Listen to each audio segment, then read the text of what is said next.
Rumot raw. Nakita mo ang fish na kumain mo. Hindi niya. Sunod na linggo siguro. Next week siguro. Kinausap nila yung si Pugong mga ito. Yan ba ito yan? Oo. Yan si Pugong. Sige!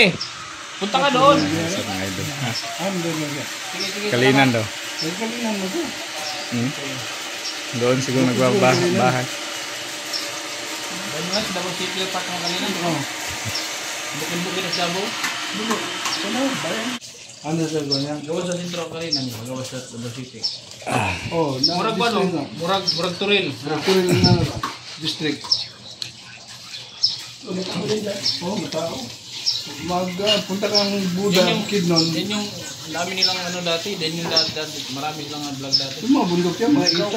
Hindi na natin gulay yung pag-uusap nila ni Kuya Bal. Tingnan sila dito, dahil sa Tibalang. Kanina nag-ano yan, nag-usap sila tapos nahuli tayo. Maragi, pagtug Buda. Ang sige tayo mong kuhan. PB House. Saan lugar ito? Kalina nga eh. Bakit? Ambot ako ba ito?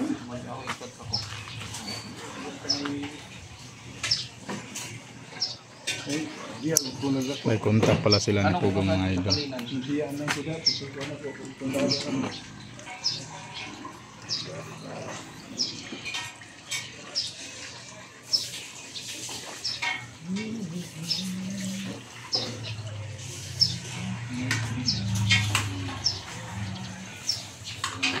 Palagi lang sila. Tayo naman. Mga lumad.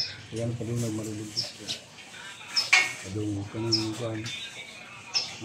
Karanggaan. Wow, shout out sa inyo lahat, no? So dito tayo sa Manay-Banay, Bukidnon. Ito po yung landing pad, no? Landing pad dito. Yung ambassador si Maramara. Siya lang mag-isa dito. Baka dito na yan makakuha ng doon.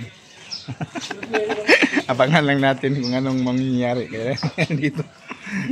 Yan, kinokontak niya si Pugong kanina. Baka dito lang sa malapit sa Banay-Banay. Si yung idol natin, no? Si GP.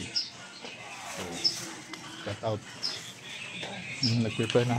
Handa ng lahat sa bakbakan. Wow.